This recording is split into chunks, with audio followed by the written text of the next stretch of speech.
evening. Stand for the pledge, please.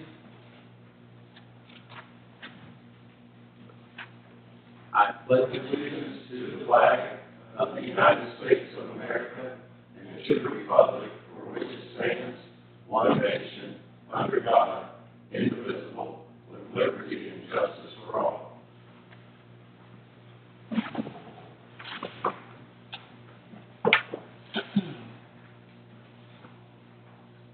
Thank you all. Thank the veterans that have come tonight and their families for their sacrifice. Basically, the only thing on the agenda tonight is the well development additional site exploration that was tabled April 19, 2022 regular meeting. And that was a request for $60,000 plus a 15% contingency for well exploration for potential 3 sites that will include surveying, drilling, and per detailed in the attached letter dated April 5th, 2022 from Water Department Operator Jordan McDaniel. So there was something that was requested. Did you share it with? No, sir. Okay. There was a report. We didn't think we were going to have any kind of report. Let me see if I can zoom in on that particular one. I had emailed what the mayor was talking about. I had emailed the mayor about where the properties are located for possible drilling, and if there was any pricing information on those properties, if anything had been pre-negotiated or anything of that nature, and he responded. And I'm trying to find the email, guys. Well, I got the report that Dan Harmon with Groundwater Services, they did electrical resistance tests on the possible new well areas, and they were conducted in March 22. They had a site at J. McDaniel's. They had that read 5,000 ohms per feet, which is favorable results. They had greater than 5,000 are typically not favorable, but there are exceptions to the general guidelines. There was a Springside Meadows Station, P1A, was favorable for further investigation. But Station P-2A is not favorable with the new development off of Sunset Drive, Station P-3A. And that one did come back with favorable results. What was the one that came out this? I see how that. It was called, Station P-2A. And he just sent that, so it'll have pictures where you can kind of it's got the aerial view.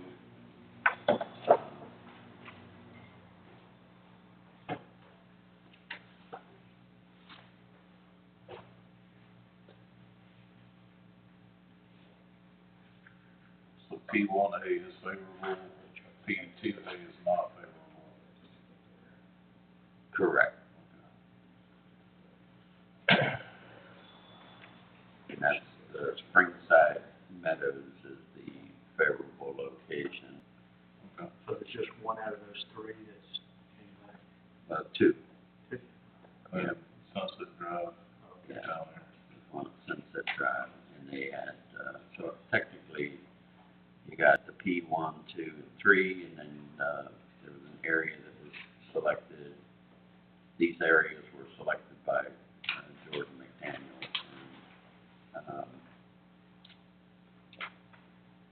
they also did some testing out that way too, even though it's unincorporated city. But these were the three that he targeted, and two of the three he felt could be a favorable location. So, there are a couple more that I guess Jordan took him to, and Jordan has spoken with some of the homeowners or the property owners, and so far it's been favorable, and they've been receptive to the possibility of working with us for the exploration. And as far as price, we don't know. I mean, would it be some kind of an agreement between some monetary and free water? Uh, that's part of the negotiation that would go through the legal department. That's all I have. Do you have more? I mean, all I know is what he sent me an email that is forwarded to everybody, so. That was actually one of my questions. I mean, how would we go about obtaining this real estate? Are we gonna pay, full market value, or we gonna lease it on like a 99-year lease, or? With the 60,000, we would probably need to wait until we actually hear word on the cost of the property to be able to build it out. That's my thought. Yeah. I would be inclined to make a contingent on being able to work out a contract with the landowner out there. I know that was tied up for a little while longer, but still.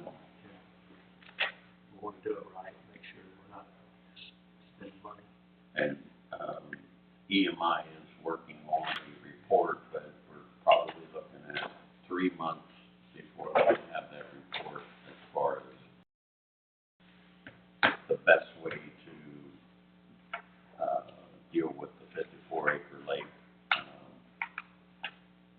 to get a more long-term, the issues that we see with the 54-acre lake being that it was actually designed as a retention pond.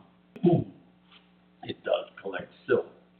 It fills up, and so you have turbidity in the water, and then you have the algae plumes that causes a problem with odor and or taste. So, there's different avenues, but, dollar amounts, the last study was done in 2017 for a partial dredge, and I believe that report was 1.1 or 1.2 million.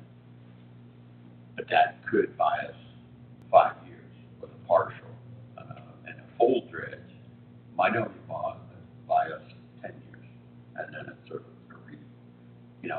they could say, well, it should last 20 years, but you get the right storms, the right time, the right conditions, and all of a sudden you've got a pond full of silt again, and so you've got to rinse and repeat.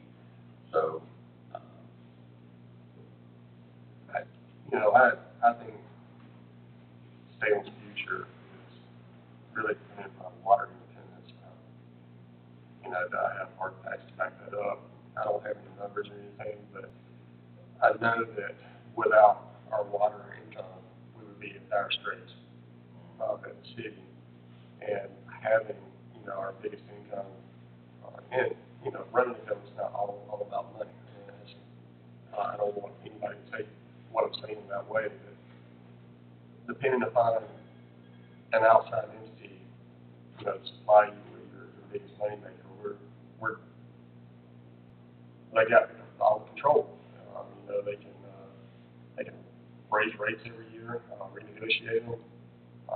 They could Bear County grow fast enough to where they don't have enough to supply us. And then we really will have to find, a source of water. So I think it's important that whatever the council decides, that my personal opinion is that we move forward some way, somehow, with becoming, water independent. And you know, look at what our future is going to hold if we don't. As it stands now, we just went through our first budget hearing where we are estimating $300,000 for purchasing water. And I know if we processed our own and treated it, that we're not going to lose a cost. I don't know what that cost would be if we did process our own. I guess it would depend on a lot of factors of how many chemicals it needs. But if we do get good water like we have over here at Spring, talking to Jordan, we can do it for about a third of the price of what we're buying. If we don't get, you know, good water like we have over here at Spring, that doesn't require a lot of treatment. And we have to, you know, spend a lot of money on treating undue water source, then, you know, that number would certainly be much higher. That being said,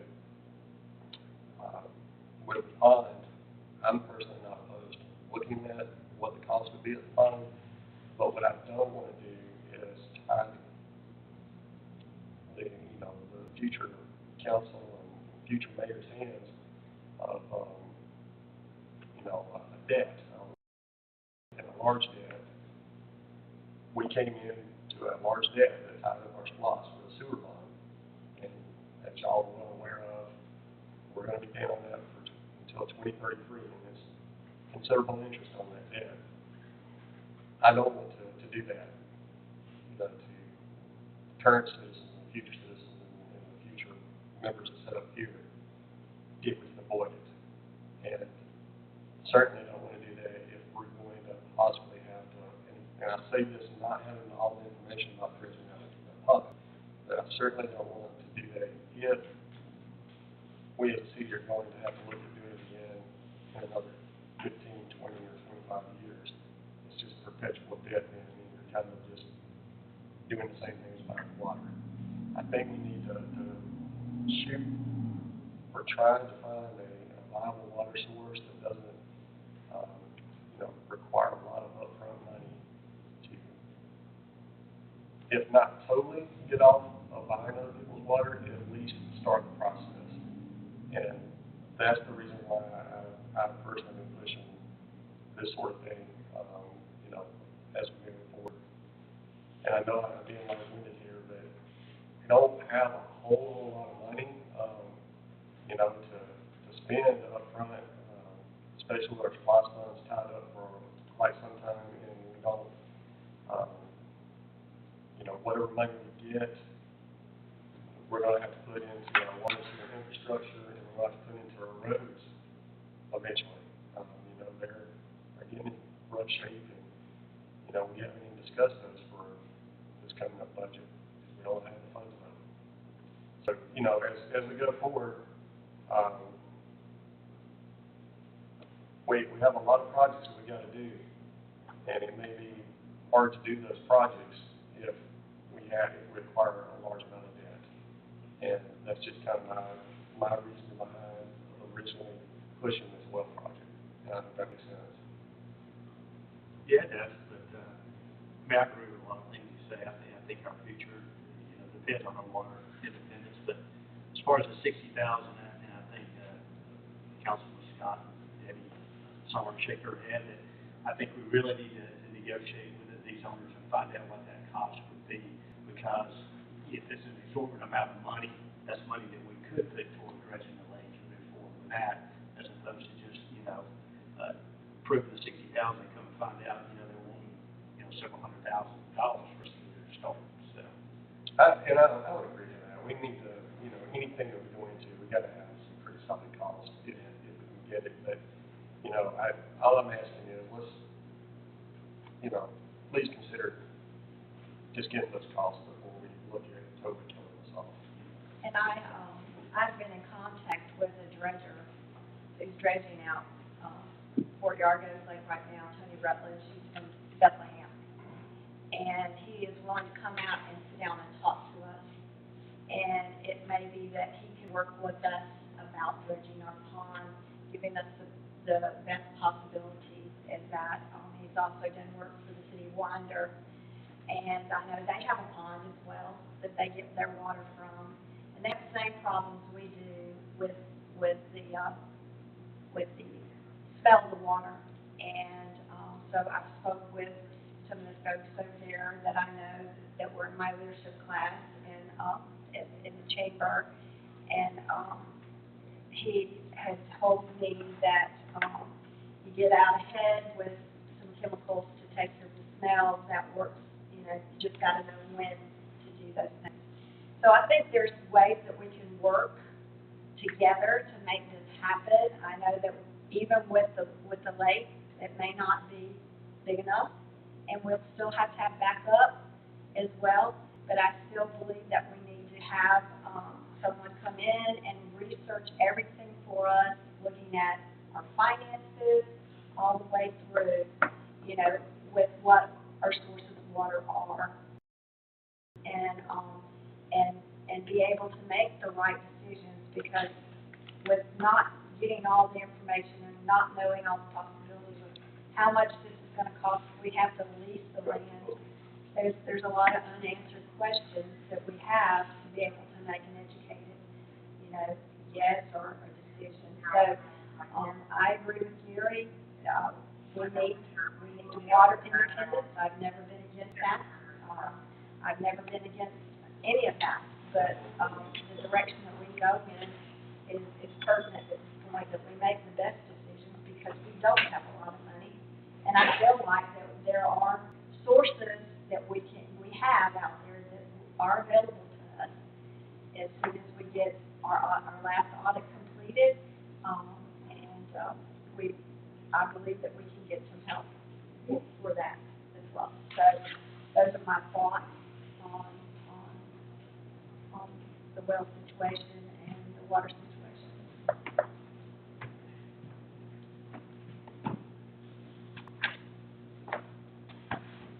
As far as having somebody come out and take a look at that and kind of give us an estimate and do some studies, you know, any kind of possible cost to that, or can find out, or? I don't think he said he would charge us anything to come look. I mean, he's from Barrow County.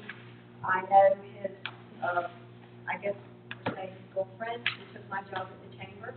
And, you know, he says, you know, I'm from Barrow County, and I know Statham doesn't have a whole lot of money, and I want to help. So he's willing to do and help us, you know. And so if it's in a grant that he can get over here, he's been very, very busy, and that's the problem. He's stacked up with work to do. He'd like to come over and look, you know, and talk to Jordan and look at all, you know, look at the lake and see what the possibilities are. So I thought that was very favorable, kind of really get some ideas from him. So, yeah.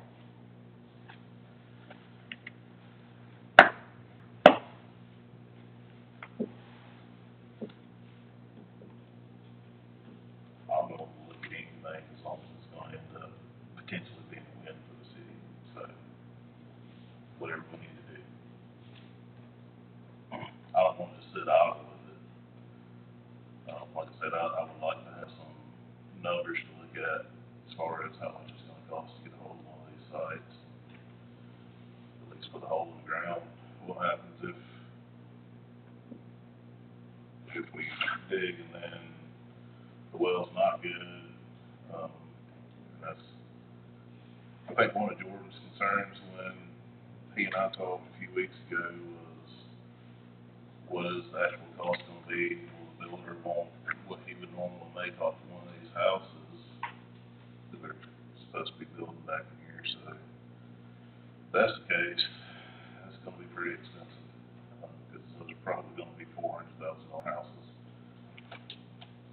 I don't know if Lily and Way, I'm not so sure, but still. So, There are, as I know, because I live over there are about 3 or 4 wells on William Way that are capped. That belong to the homeowners. The reason why they're there is, I'll go back to history. The owner of that land at that point had come in and bought several lots from my uncle. And, then the city at that time did not allow mobile homes in the city. And she proceeded to bring a mobile home in and have it set up, and then the city council refused to hook up water. So then she had no other choice for those lots to drill wells. And eventually, that all changed, and then later on, there was water, after the mobile homes there was nothing else that could be done, it was there. So, water was, brought to William Way at some point. But I believe every one of those lots, from the mobile home down to the log cabin, there are wells, there. And then when you're looking at, if I'm not mistaken, we're looking at one of the cul-de-sacs that's already cut out, where they're talking, so that would be your,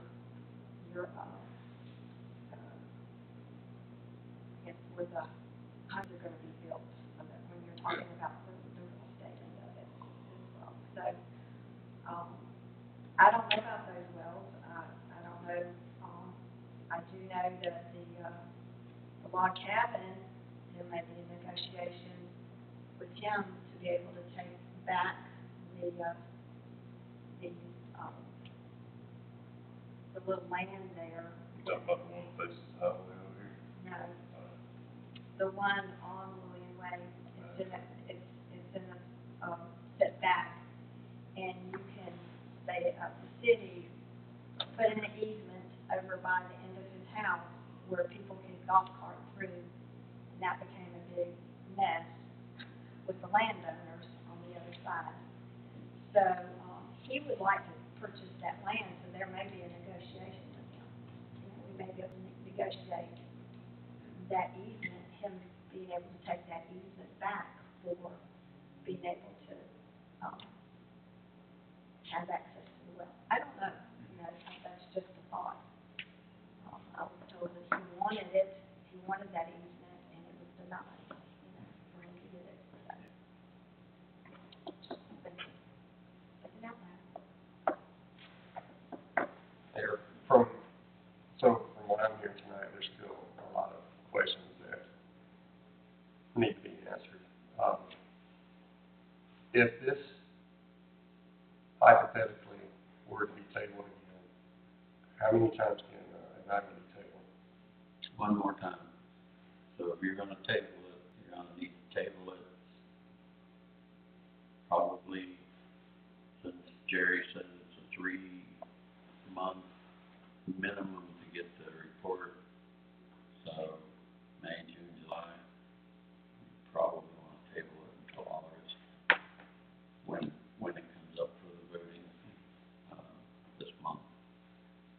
Otherwise, it dies for, I wanna say, don't hold me to it, but I wanna say a 6-month moratorium before it can be brought up again. This is contract services, right? Yeah. So you still have to wait 6 months on contract services? Well, if you're voting on the contract services, it could be brought up literally every month. If the council said no to water exploration, or tabled it and then said no, then you've got a 6-month moratorium before you can bring it back to the table. So, just saying, if you want to get more information, Jerry should have that report. His goal is 3 months. And that would give us the cost, it would give us, our situation, the possibility of, I think, grant, monies that we would be able to go for to do those. And I told him that I don't really want something that's only gonna buy the city 5 years, and then we have that perfect storm. And 18 months later, as council and I talked one day off the record, that, it's common knowledge, you don't wanna make an investment and have just say 10-year debt, and it only lasts 2 years, and now you gotta redo it.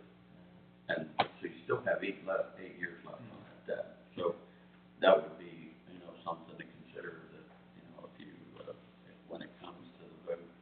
Yeah, I think everybody's in agreement, we need water independence, but I think what we're looking at is just, we want some firm numbers to get on and a direction to work with, knowing the money that we have to use.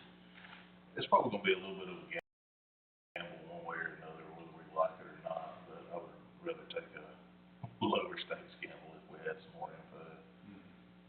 So, I'm not totally against this at all. Like Councilman Debbie said, that lake may not provide enough water, we may have to have a well also, so, Yeah. Well, also to put it in perspective, the request for 60,000, the contingency is added because the accountant feels that it's prudent business, to have a contingency. But I just signed a 1 month water for Winder, 27,800. Yeah, I was sitting in there when we signed that, so that's. There's a third of that 60,000, so next month, there's a lot. And that, we've already had conversations, we've been, Jordan and I reached out and, see if we can maybe make, some strides in, conversations with the city of Winder and the county.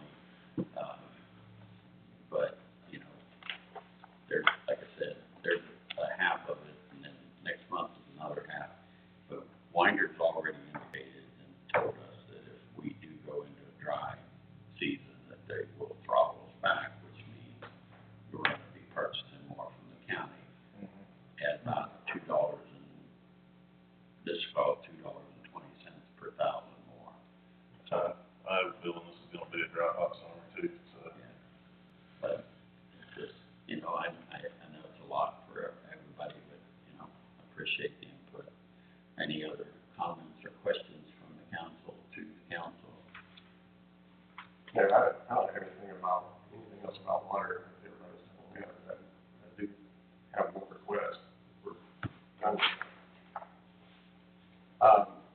I've had, and you and I talked about this, I've had several citizens ask about getting sidewalk discussion on the agenda, and by sidewalk discussion, let me be clear, not adding new sidewalks, not taking sidewalks and extending them, but just the discussion of responsibilities and liabilities of sidewalks. So I would like to give that for discussion on the next work session if possible.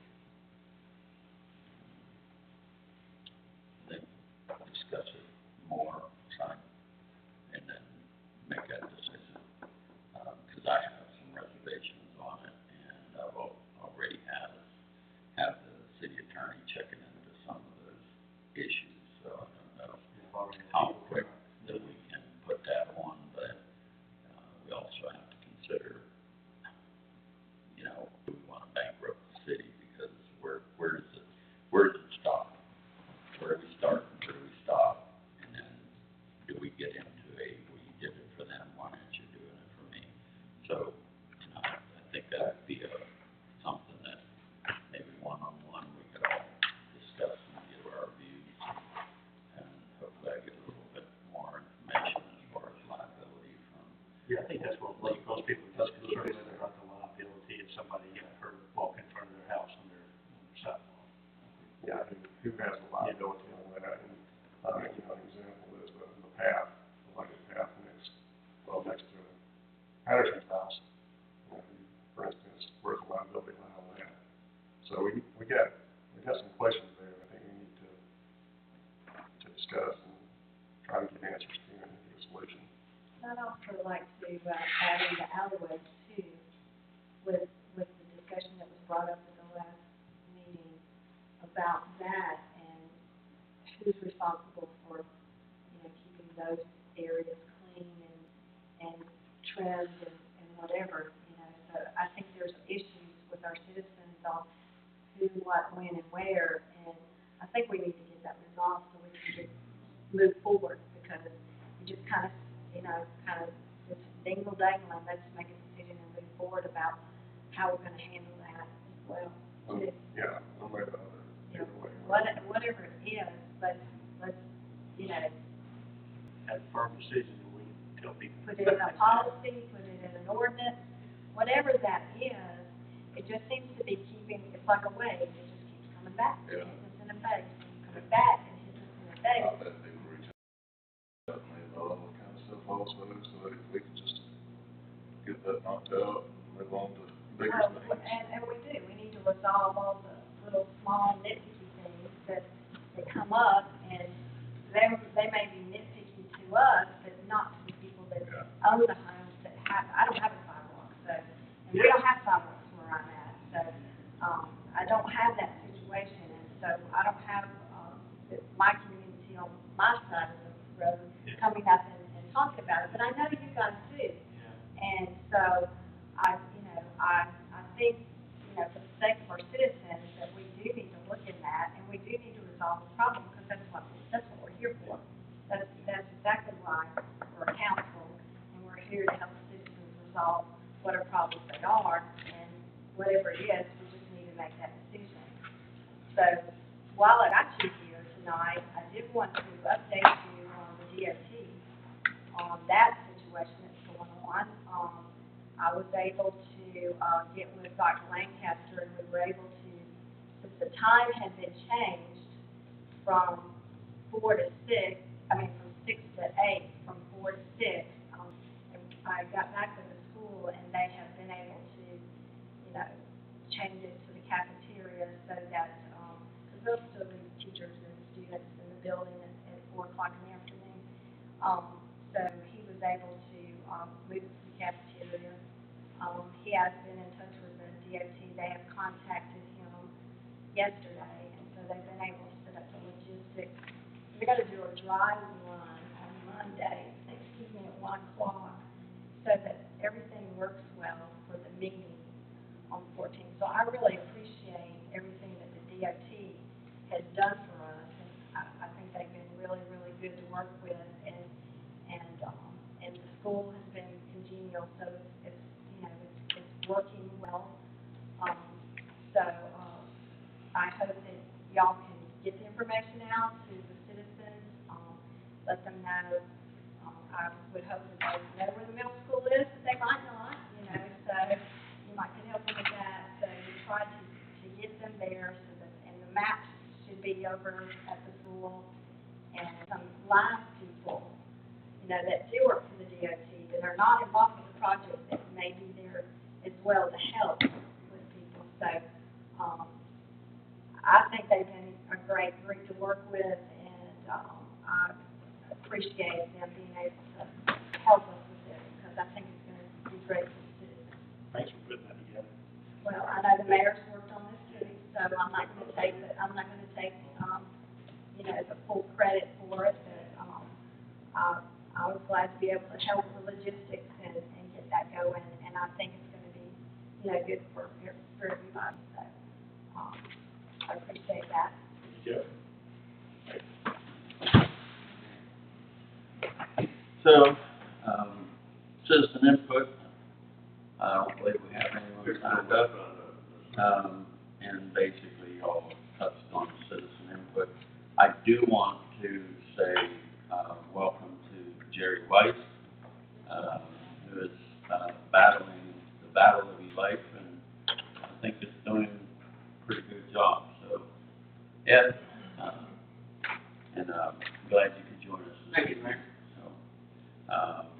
So at this point, the only other item is approval of the minutes from April 19, 2022, regular meeting minutes. The draft minutes provided to the mayor and council on April 20th, 2022, via email. Any, exceptions, corrections? Mayor, can I have just a minute? I can't find my minutes. We've got like 9 million emails. Yeah, I was looking for them earlier, and I don't know if I just missed them. If anybody has, can you shoot it to me real quick? He got hidden in here. There, I'll send it to you. Is it in the agenda for today? Was that No. the minutes behind it? There you go, here, that's your, you know. Well, It was the, huh? Yeah, go up to 20, somewhere in there. Right there. What's that date on it? It's on doing all that for us. Yeah.